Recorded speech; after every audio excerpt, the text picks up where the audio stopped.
আসসালামু আলাইকুম, আমি কাশ্মীরিন জাহান। আজকে আমি আলোচনা করব চুল পড়ার কারণ ও প্রতিকার নিয়ে। চুল আমাদের বাহ্যিক সৌন্দর্যের একটি প্রতীক। এটি আমাদের কনফিডেন্স বৃদ্ধি করতেও অনেকাংশে সাহায্য করে। একজন সুস্থ মানুষের প্রতিদিন 50 থেকে 100টি চুল পড়তে পারে। চুল পড়ার কারণ: প্রাকৃতিক কারণ। বয়সের সাথে সাথে হরমোনের পরিবর্তন হতে পারে, যা চুল পড়ার একটি সাধারণ কারণ। পুষ্টির ঘাটতি: সঠিক পুষ্টি না পেলে চুল দুর্বল হয়ে যায়। বিশেষ করে ভিটামিন ডি, আয়রন, জিঙ্কের অভাব হলে চুল পড়ে যেতে পারে। চুল পড়ার কমন কারণগুলোর মধ্যে একটি হলো জেনেটিক্স বা বংশগত। বিশেষ করে ছেলেদের ক্ষেত্রে এটি বেশি দেখা যায়। একে বলা হয় অ্যান্ড্রোজেনেটিক অ্যালোপেশিয়া বা বংশগত চুল পড়া।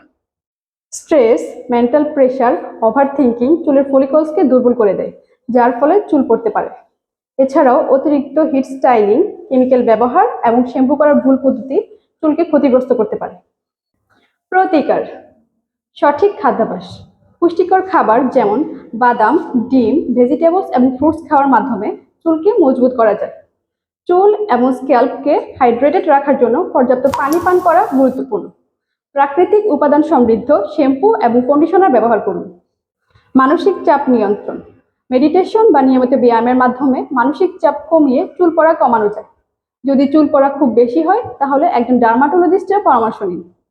চুল পড়ার পিছনে নানা কারণ থাকতে পারে, কিন্তু সঠিক যত্ন নিলে চুলের স্বাস্থ্য উন্নতি সম্ভব। সবাই সুস্থ থাকুন, নিরাপদে থাকুন এবং আরো গুরুত্বপূর্ণ তথ্যের জন্য সাথেই থাকুন।